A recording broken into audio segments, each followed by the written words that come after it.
Hi, everyone. Welcome to the latest edition of Pro Wrestling Defined. I'm your host, Jonathan O'Dwyer, and what an amazing guest I have on the show today. WWE, WCW, TNA wrestling legend, and the man that's jumping into the podcast world with the man himself, Conrad Thompson, on ad-free shows, My World with Jeff Jarrett, debuting May 4th. The one, the only Hall of Famer, Jeff Jarrett. How are you doing today, man? Good, Jonathan. How you doing, my friend? Doing great. Doing great. It's awesome to have you on the show, man. Good, man. I looking forward to talking. We're diving into my world and the podcast. Anywhere you can subscribe to podcasts, go there now. It all gets kicked off Tuesday, May 4th, and every Tuesday thereafter. And we're on day 5 of the PR tour. I appreciate you letting me jump on here and us coming and chatting about all things wrestling. But it's an exciting time for sure. Definitely, and I can't wait to tune into it myself. Talk about how the whole thing came together, and what are some of the key subjects that you're looking forward to taking a deep dive into with Conrad? You know, Conrad has stayed on me from the very, actually before we met. He probably was putting Bruce up to asking me about it, but Bruce came to work for me in 2017, and it was, they were just launching something to wrestle with, or hadn't had it out long. But it took off like a rocket, and it's still going super strong. Conrad, from the day we met, 2018, and he's been very persistent about wanting to do it. But I've just really had no interest at all I've never, not just really podcasting world, I've never looked in the rearview mirror. I'm a promoter by nature and third generation, and look toward the future. Always looked at the past, that what can I learn from it? What can I take from it? But not really dwell in the past. And I've told stories, it's a part of our industry in the dressing room or on long bus rides or plane rides, to relive and tell the stories, some funny, some not funny. But it's just sort of part of the industry. But going through the pandemic, everybody radically changing how you really lived your day-to-day life. And then obviously escalating the streaming services and the on-demand form of entertainment. And that's what podcasting is. When you want to listen to it, you listen to it. It's truly on demand. But I never really looked at podcasting as a form of entertainment, maybe a little bit informational. But, you folks from over in the pond, across the pond, I'm not sure if you're familiar with The Last Dance. It was a documentary about Michael Jordan and his run with the NBA. When I watched that, and I'm a basketball fan, big basketball fan, but it was very compelling to me as they would put the laptop in his lap and he would watch some archival footage and then comment on it. And that's really the essence of what we do here with Conrad and his format, is telling the story behind the story. And so Conrad being persistent and knowing that I'm going to have an opportunity to tell the story behind the story. And then from a business perspective and business model, there's truly blue chip sponsors that come along with this, which, are a part of it. And then, over the last 5 days, I've talked to journalists from Ireland, Scotland, England, Australia, New Zealand, India, Germany, obviously all across Canada, all across the United States. We've done it all through South America and Central America. We've done a global PR tour, all via obviously the streaming Google Meets or Zoom or whatever it may be. So the ability to have on-demand entertainment and connect with the world via this form, it opened my eyes to a lot. And this month I just celebrated my 35th year in the business. So there were a lot of different stars, quote unquote, that aligned, and I felt the time was right. And Conrad, we came together, and we're going to be off and running next Tuesday. Yeah, it's going to be awesome, man. Make sure everybody checks that out, May 4th. So one of the things I wanted to get into was a sentimental feud you had. A sentimental favorite of mine was the run you had with Scott Hall, Razor Ramon, back in WWF. I haven't heard you comment too much on that, so I was looking forward to getting into that. What are your memories of working with Scott back then and that whole run? What's really interesting is that when you look at in totality my career, Scott is the one that said, yeah, let's do this. I want to work with Double J. And he was the guy that came in, you know, from the Diamond Stud to Razor Ramon when he transitioned from the WCW to WWF, and he worked with Macho Man Randy Savage, and the bad guy persona was just a fantastic extension of who really Scott is. And so me coming on the scene in late 93 and then through 94, and he's working against Shawn Michaels, and he worked against Kevin Nash, and then getting into that scene, and, you know, our match at Royal Rumble, and then at Mania. And you know, when I look back on my career, how integral Scott was of saying, yeah, I'll work with this kid.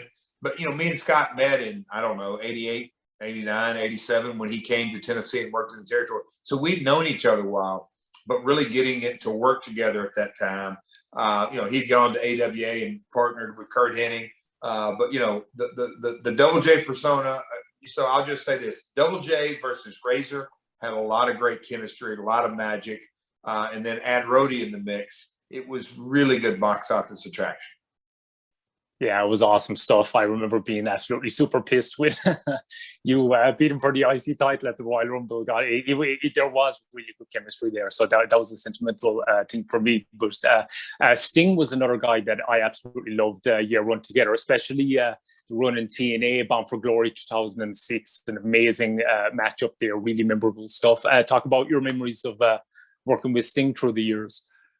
You know, that was a really unique time. I mean, for me personally, I was going through some family health issues personally with my first wife.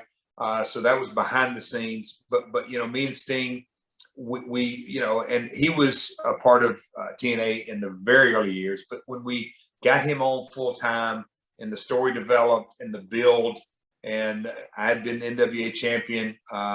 We tried to work a couple of different scenarios where I was going to drop the title to other people, and the timing didn't work, contractually didn't work. So it sort of, as I look back on it, it ended up, we showed patience with our story, and the payoff to this day with the highest grossing, because we had to increase fees for HD, but as far as most buys, that is the record for TNA. Me against Sting, and in a lot of ways, when I look back about how rewarding and the match fell into place, and then, you know, when we started that storyline, Kurt Angle wasn't even a thought, but him coming on and then being the special enforcer, and where we launching of all that, boy, you talk about one of those storylines that just came together at the right time with the right players. It did, and Sting got into incredible shape. That's one of the things I like to look back on. You know, he wrestled with no singlet, no nothing. He looked great, and he put his heart and mind, and I mean, really dug deep. And I was, you know, wearing so many hats, but I enjoyed so much my time in the ring. Yeah, it was awesome stuff. And one subject you'll no doubt be getting into on the podcast with Conrad is Bash at the Beach 2000 and that whole area. Talk a bit about your relationship with Hogan since then, because you worked together again in TNA years later.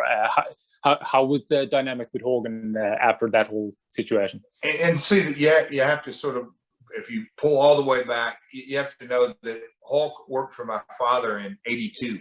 You know, so I can remember watching the Hulk promo video of the Incredible Hulk. Yeah, you know, Memphis days, and then fast forward to I arrived at WWF in '93, and he'd really just left. And then, you know, I went to WCW for that 1 year, and I was a part of the Horsemen, and he was the NWO. So we were both heels, so to speak. He was the NWO, and I was doing the thing with Horsemen. Then you jump 2 years later, and I'm back there in the Bash at the Beach situation, and obviously the chaotic nature of WCW corporate at that time. And so it was a really unfortunate incident. You talk about getting into the really behind the scenes, and I mean story behind the story, even behind the story of that day. And, you know, he's got creative control, and Brad Siegel, an executive, and just different executives that played into it. And then obviously it goes without saying with Russo. And then also, a lot of people, it becomes overshadowed, but it was such a great day if you just want to look about the Booker T situation. Booker became world heavyweight champion for the first time, and look at the career he went on to have. So Bash at the Beach 2000 has lots of different moving parts in so many different ways. And in 2000, I think about that's 21 years ago, and me laying down in the middle of the ring and just the bad taste that it left in my mouth. But I got to redeem myself and go out with Booker that night. But anyway, it's still so many different moving parts. It's really going to be a fascinating episode for sure. Definitely. Oh, another guy that's on the podcast team with you, with Conrad, is Eric Bischoff. Talk a little bit about your relationship with Eric Bischoff. And that's another, people don't really realize that, Eric was obviously working for Vern, AWA, and our paths didn't really cross then, but he was a part of an organization that my family's promotion, Super Clash 3 with AWA and WCCW out of Texas, and my family's group.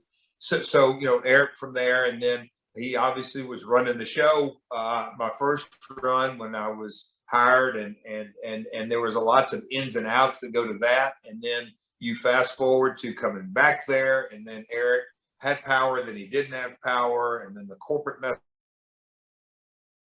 at sea.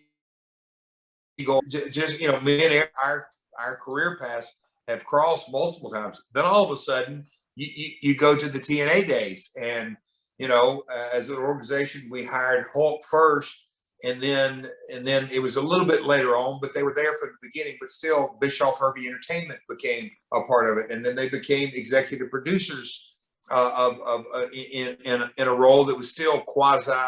That they had the show that came on after Impact. But anyway, it was a really interesting time from their perspective. And Bruce was on board at that time, and Hulk was on board at that time. Lots of executive moving parts. I'm over in the international part of things. So that's a real fascinating. Then fast forward again to 2019, and I worked the Royal Rumble. And after I work the Royal Rumble, then I'm going to be a producer, and then it's a full time, and I'm migrating from being on the creative team into the live event team. And during all that, Eric gets hired, and he's executive director. So our paths have crossed so many different times. Me and Bruce, our paths have crossed. Me and Eric, our paths have crossed. Obviously, me and Jim Rolfs, our paths have crossed from the talent relation days to the New Japan Wrestle Kingdom 9 days. And then Arn Anderson from the Four Horsemen days. And then when I started at WWE just 2 years ago, he was there, and then he left shortly thereafter. Obviously, it goes without saying, Kurt, how our peers career paths hired him at 06. And then obviously the story writes itself. Yeah. And then our feud in 2010. And then he went into the Hall of Fame. And then a couple of years later, I go in the Hall of Fame. And then he was a producer for a time. So there is a lot of moving parts. Tony Schiavone goes without saying, lead commentator of Nitro. So being a part of Conrad's, I call it's not even a team. It's like a faction. You got to give it a name. It's too big for a team. You got to give it the wrestling faction. So I'm excited, ad-free shows and early and ad-free, and just being a part of just all of it going on. I'm super excited, as you can tell, for 2021 and my world to launch. It goes without saying, I'm excited.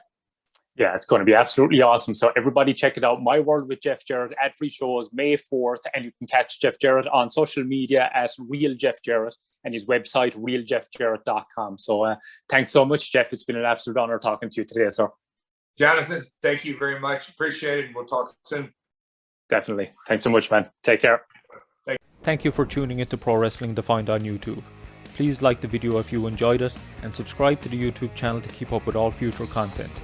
And please follow Pro Wrestling Defined on Twitter, Instagram, and like us on Facebook.